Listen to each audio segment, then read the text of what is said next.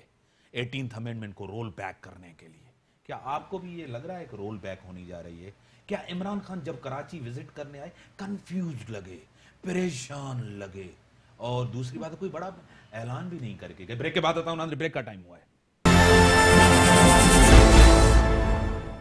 Welcome back ناظرین doctor صاحب ایک تو 18th امینڈمنٹ کو رول بیک کیا جاتا ہے ویسے تو 18th امینڈمنٹ میں آئیڈیل امینڈمنٹ نہیں ہے اور پوری خود مختاری بھی صوبوں کو نہیں ہے پھر بھی ایک بہتر چیز ہے کہ کچھ نہ کچھ صوبوں کو ملا NFC کے اندر سندھ کو پیسے کم ملے ہیں کیا NFC کے اوپر بھی اس دفعہ بھی پیسے کم ملیں گے دوسری بات تیسری بات خان صاحب یہ کہہ کے گئے ہیں کہ ہم سندھ گورنمنٹ کو سپورٹ کریں گے اور تیسری بات کہ ان کے لوگ کہتے ہیں کہ ہم بیٹھ کے سندھ گورنمنٹ کے ساتھ کوئی پلان بنائیں گے پروگرام کریں گے شیئر کریں گے گورنر صاحب کہہ رہے ہیں کہ پریزیڈنٹ کریں ان کی تو یہ اتھارٹی بھی نہیں ہے سر دیکھیں 2-3 چیزیں ایک ساتھ آپ نے پوچھی میں علیحدہ جواب دوں پہلی چیز تو یہ ہے کہ پیپلز پارٹی کی حکومت میں جو ہیلپ مارک ہوا ہے جو جھومر تھا وہ یہ 18th امینڈمنٹ NFC ایوارڈ تھا جو بڑی بڑی حکومتیں آتی ہیں اور وعدہ کر کے چلی آتی ہیں نہیں کر پاتے وہ نہیں کر پاتی اس کے لیے آپ نے سب کی سپورٹ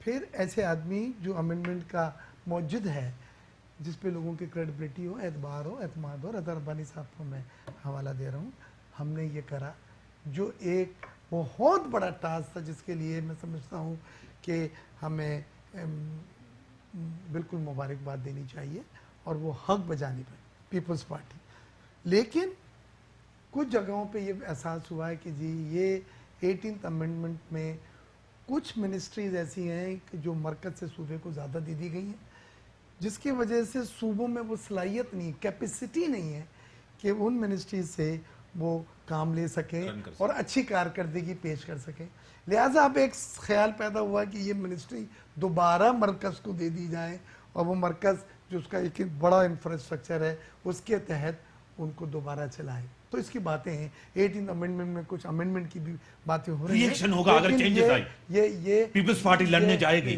دیکھیں فائٹ کرے گی 18th امینڈمنٹ صوبوں کی مرضی کے بغیر آپ نہیں کر سکیں گے کونسل آف کامن انٹرسٹ جو ہوتا ہے CCI میں بیٹھ کے یہ تمام ایشوز کے اوپر NFC کے اوپر بات ہوتی ہے اور اگر آپ CCI میں لوگوں کو جہاں چیف منسٹر تمام صوبوں کے آتے ہیں چاہے نصاب ہو چاہے ڈیم کا ایشو ہو کئی اور چیزیں ہو CCI میں تحریک انصاف لے کے جائیں گی وہ چینل ہے وہ راستہ ہی وہی ہے جانے کے لیے اس کے بغیر آپ جا نہیں سکتے مجھے اگر ادھر جانا ہے تو مجھے یہاں سے گزر کے جانا ہوگا اور وہ اتنا آسان نہیں ہے پلس ان کی میجورٹی بھی 2/3 نہیں ہے کہ کوئی بلڈوز کر کے ایسی امینڈمنٹ 9 پوائنٹس ایجنڈا کے اوپر جب سگنیچر وہ سارے صوبائی سبجیکٹ تھے پولیس میں ریفارمز لوکل گورنمنٹ یہ سارے صوبائی سبجیکٹ تھے لیکن MQM کی ایک ریفارم پہ میں آپ کا ضرور بات کروں گا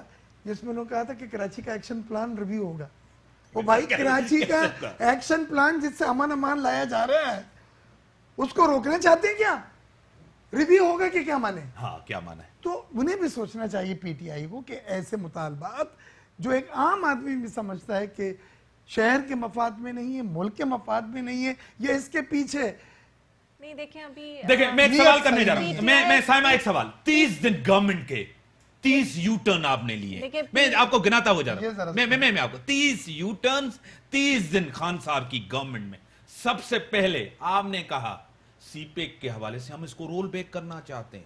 فائنینشل ٹائمز کا انٹرویو عبدالرزاق داؤد صاحب نے یہ کہا. فواد چودھری کا فوری طور پہ اس کی تردید آئی تھی اور انٹرویو آپ سو کریں, آپ ان کو سو کریں, آپ کو پیسے ملیں گے. انہوں نے اس آپ کو میں آپ کو بتا سکتا ہوں پاکستان نہیں ہے کہ آپ نیوز پہ جو ہے نا بس سوری کریں یا کمپرومائز, آپ سو کریں ان کو. چند گھنٹے میں چائنیز ایمبیسڈر ہاں آرمی چیف کے ساتھ بیٹھا ہوا تھا. آپ نے میاں عاطف کے اوپر ایک متنازع, آپ نے اس کے اوپر ڈیسیشن لیا, آپ نے پھر واپس لیا. سب سے بڑی چیز آپ نے خود کہا ہیلی کاپٹر کو کہ 55 روپے میں وہ سفر ہوتا ہے, بعد میں کہا ہم نے ایسی چیز کی نہیں. آپ نے ڈی پی او کے اوپر, پاک پتن کے اوپر آپ نے منع کیا, معافیاں مانگی.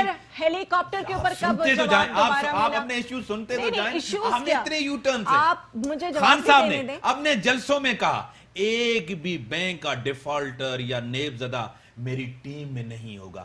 اس نے کہا ایک اور یو ٹرن, تاریخی یو ٹرن زلفی بخاری کا, جب ان کے اوپر ہاتھ لا تو خان صاحب کہہ رہے تھے کہ یہ برٹش نیشنلٹی, ابھی اس کو ایڈوائزر کیا ہے اسپیشل اسسٹنٹ فار اوورسیز, جو پاکستانی نہیں ہے, جس کی ڈیول نیشنلٹی ہے. خان صاحب نے اپنے دوستوں یاروں کو غلط کر رہے ہیں, وہ منسٹر ہی نہیں ہے. دیکھیں اسٹیٹس ہے اسٹیٹ منسٹر کا, ایڈوائزر ہے, آپ دیکھیں چیک کریں جا کے. فواد چودھری نے اس کے اوپر کلیئرنس دی ہے. میں آپ کو کہہ رہا ہوں اسٹیٹ منسٹر کا اسٹیٹس ہے اسپیشل اسسٹنٹ ہے فار اوورسیز. یہ میں آپ چیک کے لیے پاکستانی کو بنایا جا سکتا ہے. اس خان صاحب خود کہہ رہے تھے اس دن ختم ہو گئی تھی جس دن عمران صاحب نے 2 باتیں کہیں. مجھے اچھا لگا کیونکہ اسٹریٹ فارورڈ آپ نے ایک سچی بات بولی ہے, گٹس ہونے چاہیے. ایک بات انہوں نے یہ کہی کہ الیکشن الیکٹیبل کا کھیل ہے, یعنی جو لوگ جیتتے ہیں ان کو ساتھ میں لانا پڑے گا. اور اس کے ساتھ ہی دوسرا جملہ منسلک تھا کہ الیکشن پیسوں کا کھیل ہے, پیسے کے بغیر. یعنی کہ اپوزیشن میں جو بولا سب جھوٹ تھا, سب جھوٹ تھا. جب انہوں نے یہ کمپرومائز کیا اور اس پہ ان کی حکمت عملی سے وہ جیتے الیکٹیبلز کو لے کے, لیکن کمپرومائزز ہوئے نا, تو یہ کمپرومائزز کا صلہ تو وہاں سے شروع ہو چکا ہے. تو آپ زلفی بخاری کے اوپر کیوں اعتراض کر رہے ہیں؟ ٹھیک ہے, ایک الیکٹیبلز کی پرسنٹیج کتنی تھی؟ جو ہمارے نظریاتی لوگ آئے ہیں وہ 80% تو وہ آئے ہیں, باقی 80% آپ گنائیں. آپ اس کیبنٹ کے اندر, آپ کیبنٹ کے اندر, آپ نے کیبنٹ جو لیے, آپ ایک ایک بندہ 2-3 بندوں کے علاوہ پورے وہ لوگ ہیں جب مائنس پرویز مشرف یا ان کی ٹیم یا آصف علی زرداری صاحب کے دور میں یا قابلی کے دور میں, سب وہی لوگ. جو 14 سیٹیں آپ انہی کو گن لیجئے, اس کے اندر سے کتنے الیکٹیبلز آئے ہیں؟ آپ مجھے بتائیں شامود قریشی کہاں سے آئے تھے؟ تو ایک محمود قریشی, آپ مجھے بتائیں فہمیدہ مرزا کہاں سے آئی تھی؟ مجھے آپ بتائیں خالد مقبول صدیق کہاں سے, فروخ نسیم صاحب کہاں سے آئے؟ پنجاب کے جو 20 ہیں میں نے وہ لیے تھے کس بنیاد پہ لیے؟ یہ الیکٹیبل تھے. نہیں تو جو الیکٹیبلز خسرو, ہاں خسرو کہاں سے آئے, کیسے آئے؟ ہم نے کب منع کیا کہ الیکٹیبلز کو نہیں لے رہے؟ خان صاحب نے کہا تھا پہلے شروع کی پالیٹکس میں, ہماری زیادہ ہے. کرائیٹیریا تھا تو ہمارا کرائیٹیریا چینج ہوا, پھر الیکٹیبل بن گئے. پہلے تو مجھے اسی کا جواب دیجئے, کراچی میں جو ہماری سیٹیں آئی ہیں وہ کتنے الیکٹیبلز ہیں؟ جی ان میں سے ایک بھی الیکٹیبل نہیں ہے. یہ نہیں کہہ رہا کہ 100 کے 100% الیکٹیبل ہے, ہم یہ نہیں کہہ رہے, لیکن ہم یہ ہے کہ اب آپ نے جو آپ کا جو میرٹ تھی وہ نہیں رہی. سلیکشن 20% مقصد تھا کہ حکومت بنایا الیکٹیبل, چاہے وہ تھوڑے سے میلے ہوں چاہے تھوڑے سے دھبے ہوں, لیکن الیکٹیبل لینا ہوگا گنتی نمبر پورے کرنے کے لیے. وہ کیا, یہ بھی ایک حکمت عملی ہوتی ہے, اس میں اعتراض نہیں ہے, لیکن پھر مانیں کہ بھئی صحیح ہے ہم نے حکمت عملی چینج کی تھی. فرق اتنا تھا کہ آپ کی گورنمنٹ سر جتنے جلسے جلوس تھے کراچی کے اندر, جتنے پروگرام خان صاحب نے کیے, جو باتیں کہی الیکشن سے پہلے, جیتنے سے پہلے, کہ ہم جو ڈیفالٹر ہیں ان کو کبھی بھی اپنے ساتھ نہیں, احتساب لیں گے. کمپرومائز ہو گیا, یو ٹرن لے لیا, احتساب کریں گے.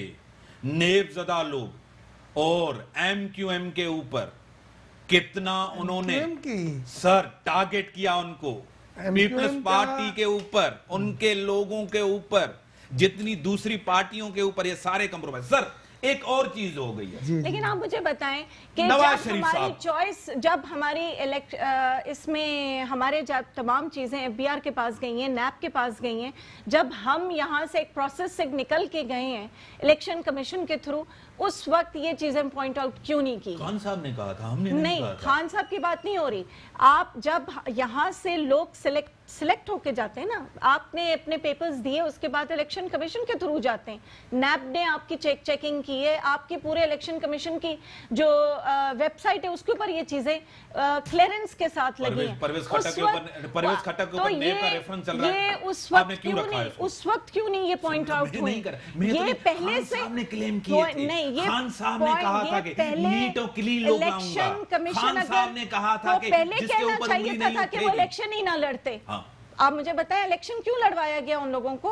کیوں لڑوایا گیا؟ الیکشن کمیشن نے اپنی ویب سائٹ کے اوپر ان کو کلیئر کر کے اس کے بعد ان کے پیپرز جو ہیں وہ جاری کیے. خان صاحب نے کہا تھا نیٹ اور کلین لوگ لاؤں گا، بہتر لاؤں گا، نیب زدہ نہیں ہوں گے، ان کے اوپر انکوائریز نہیں ہوں گے. کسی نے انگلی نہیں اٹھائی. اگر وہ نیٹ اینڈ کلین نہیں ہوتے تو الیکشن کمیشن کے تھرو کیسے وہاں تک پہنچتے؟ ان کے اوپر ریفرنسز چل رہے ہیں نا. آپ خالد مقبول صدیقی کے اوپر 6 ارب روپے کی منی لانڈرنگ کی انکوائری چل رہی ہے. آپ کا منسٹر ہے. آپ میرا پوائنٹ ہی نہیں سمجھ رہے.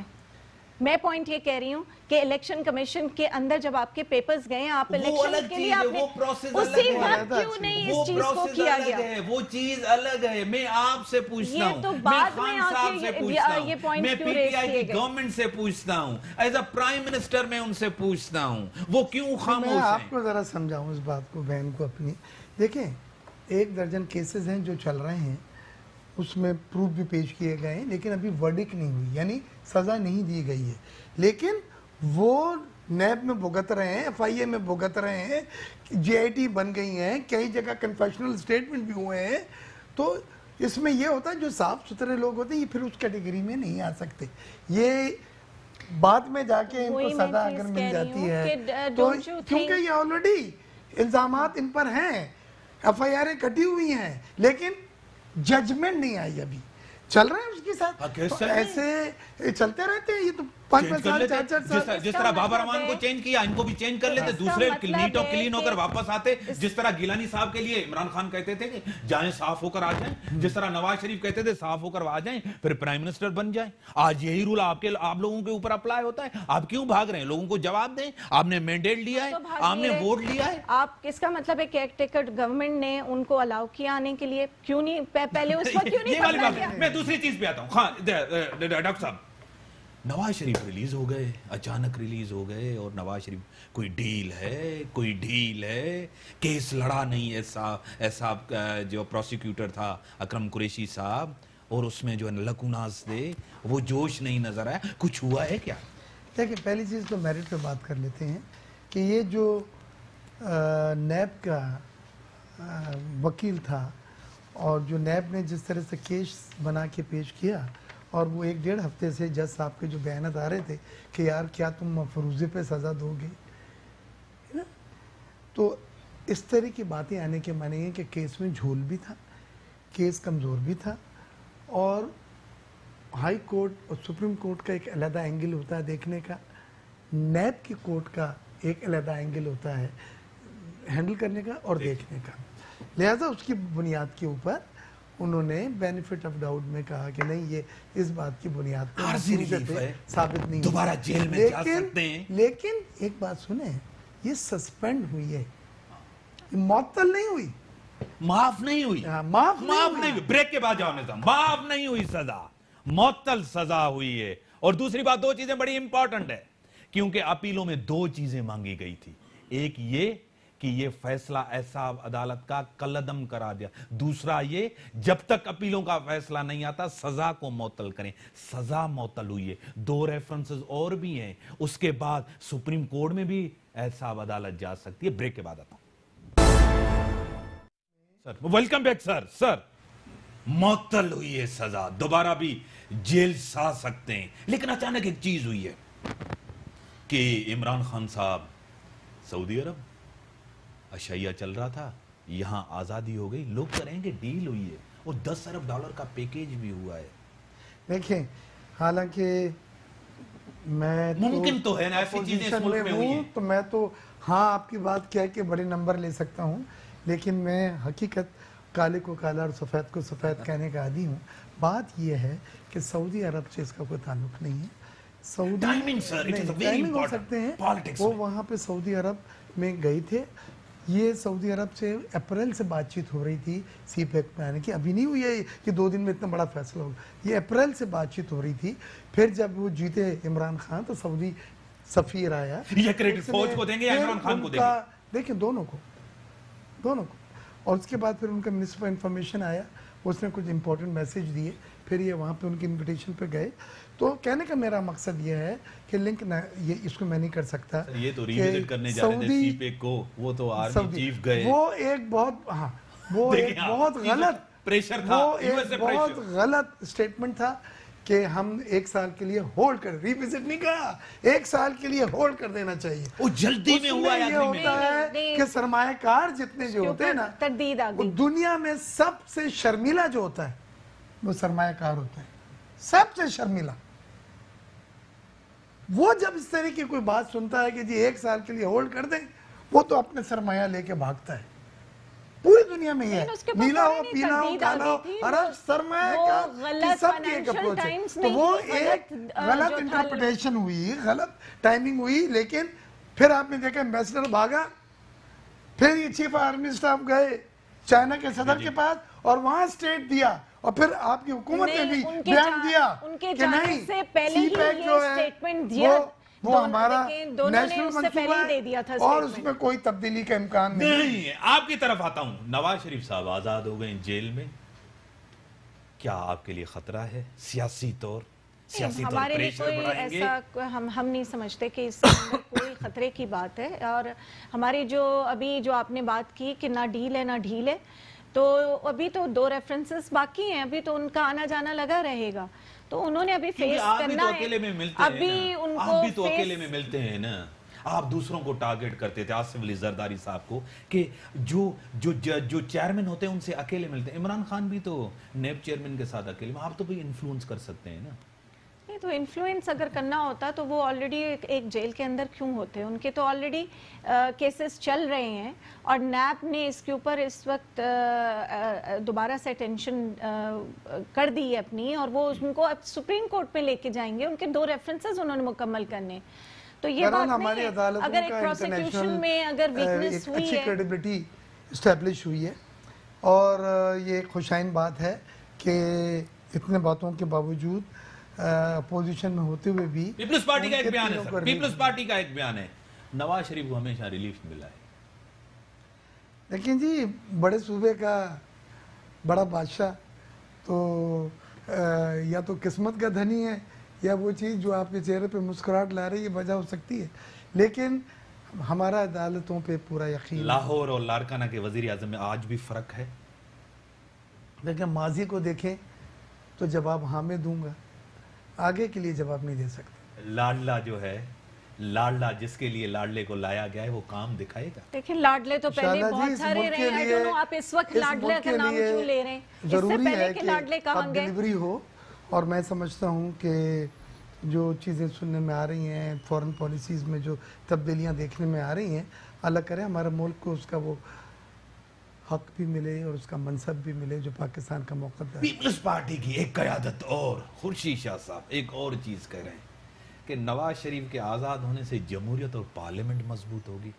کیا نواز شریف جمہوریت کے لیے جیل میں گئے تھے، پارلیمنٹ کے لیے جیل میں گئے تھے، عوام کے لیے جیل میں گئے تھے؟ ڈاکٹر صاحب دیکھیں، اس سے ایک میسج ضرور ملتا ہے کہ ہماری عدالتیں آزاد ہیں.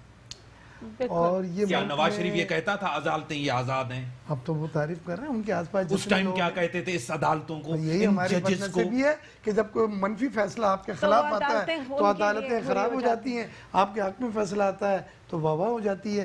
لیکن میں نیوٹرل ہوتے ہوئے یہ ضرور کہوں گا آپ کے پروگرام میں کہ اس سے ہماری عدالتوں کی بہت کریڈیبلٹی اسٹیبلش ہوئی ہے اور ہماری عدالتیں یقیناً آزاد ہیں. جوڈیشل ایکٹیویزم کے حوالے سے بلاول صاحب سے لے کر آصف علی زرداری صاحب سبھی کہتے ہیں مداخلت ہو رہی ہے.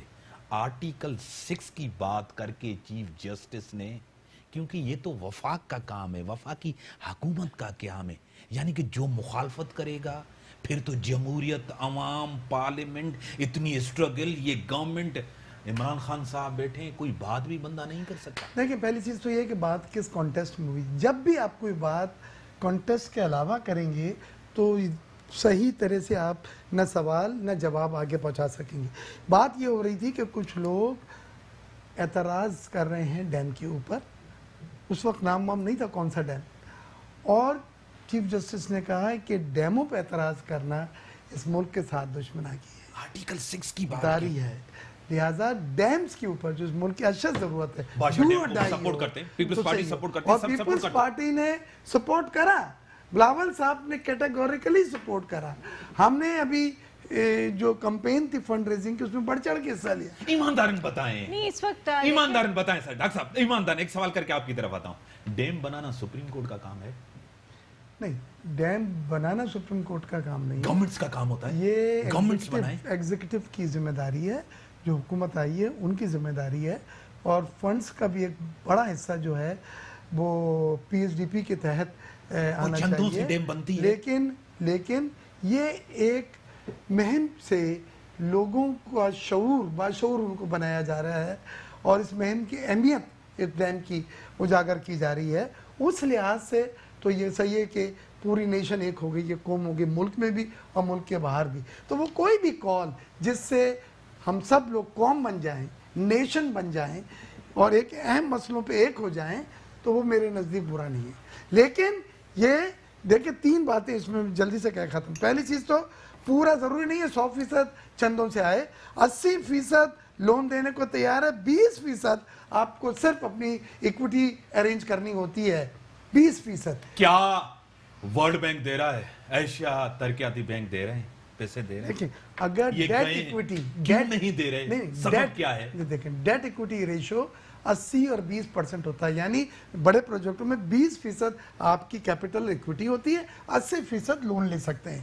ابھی ہم 20% اس طرح سے اگر ہم کر لیں تو ہم جا سکتے ہیں اپنی ایکوٹی کے ساتھ کہ جی 80% دے دیں, اور یہ وائبل پروجیکٹ ہے. اس سے ری پیمنٹ ہوگی, آپ کے ایگریکلچر میں اضافہ ہوگا, آپ کی فوڈ سیکیورٹی بہتر ہوگی, آپ کی بجلی سستی پیدا ہوگی. ابھی جو ہم بجلی بنا رہے ہیں وہ فرنس آئل سے, ایل این جی سے ہے, جو پڑتی ہے 14 روپے 16 روپے کی. ہائیڈرو سے جو بجلی بنتی ہے وہ 3 روپے 20 پیسے کی, صاف بجلی. تو یہ سب فوائد ہیں. تو ہمیں بہرحال اس میں نہیں پڑنا نیٹی گریٹی میں. ہماری تو دعا بھی یہی ہے اور کوشش بھی یہی ہے کہ یس پاکستان میں ڈیمز بنے تاکہ ہم سستی بجلی اور کنسنسس سے اور ڈیم پانی کے ریزرو جو ہے اپنے وہ بڑھا سکیں. ٹھیک ہے, ڈیم جو بنے جو کنسنسس سے بنے. سر کہہ رہے ہیں کہ پیسے جب تک فنڈنگ نہیں ہوتی کس طرح گورنمنٹ کرے گی؟ ابھی تو 4-5 ارب تقریباً 1800 ارب روپے کیسے جمع ہوں گے؟ گورنمنٹ کرے گی. گورنمنٹ کے پاس کیا پلان ہے, کیا ڈائریکشن ہے گورنمنٹ کے پاس, کس کے پاس جانا چاہتے ہیں آپ؟ تربیلا سے لے کر منگلا سے لے کر میرانی ڈیم تک آپ سب ڈیم دیکھیں, اس میں کہیں نہ کہیں پیسے آپ کو فنڈ ہوئے, آپ کو پیسے دیے گئے. یہاں پیسے کہاں سے لائیں گے؟ بادشاہ ڈیم کے لیے آپ نے شوشا تو چھوڑ دیا ہے, زبردست ہے, ہم سپورٹ کرتے ہیں, پورا پاکستان سپورٹ کرتا ہے, آپ کے ساتھ ہے, لیکن پیسے چاہیے ڈیم کے لیے. دیکھیں سب سے پہلے تو میں شکریہ ادا کرتی ہوں تمام اپوزیشن کا بھی, پی پی پی کا بھی, کہ انہوں نے ہمارا ساتھ دیا. ابھی پارلیمنٹ میں اس کے اوپر ڈیبیٹ بھی ہوئی اور سب نے کنسنسس کے ساتھ ڈیم کے لیے خاص طور پہ, اور وہ بھی یہ ڈیم انہوں نے کہا کہ اسپیسیفائی, جب ایک کوسچن اٹھا اس کے اوپر انہوں نے جواب دیا اسپیسیفائی کریں, اور اس میں یہ جو ڈیمز ہیں دونوں ان کے اوپر خاص طور پہ یہ سب کا کنسنسس تھا. اور باقی رہا ایک سلسلہ شروع ہو گیا ہے, اس کے اوپر آلریڈی صرف 4 سے 5 بلین نہیں, ابھی ارب نہیں, ہاں ابھی 30 ارب روپے دیکھیں باہر سے ہر ہمارے سال پاس اگر آنے ملتے ہیں شروع ہو 6 سال تک. ہمیں تو عمران صاحب نے کہا ہے کہ میرا ڈیم بن جائے گا. دیکھیں 30 ارب ہر سال. تو 30 ارب کی تو میں سمجھتا ہوں اتنی بڑی کوئی رقم نہیں ہے. ہم پاکستانی جب آپ ملک کے صرف لیے, اپنے ملک کے ہمارے لوگ نہیں, باہر کے ملکوں کو بھی آپ دیکھ لیجئے جہاں سے یہ آنا شروع ہو گیا ہے. پروجیکٹ ہے بہت بڑا, انشاءاللہ ہر جگہ سے کوشش کی جا رہی ہے. اس وقت وہ دوسرے ملکوں میں بھی لے کے جا رہے ہیں. یہ شوکت خانم نہیں ہے, نہیں, لیکن اس کے اوپر آپ دیکھیے اس کے گا اوپر کانفیڈنس. یہ لیکن پانی عمران کے صاحب نے لیے کہا کہ میں دنیا کا سب سے بڑا فنڈ ریزر ہوں.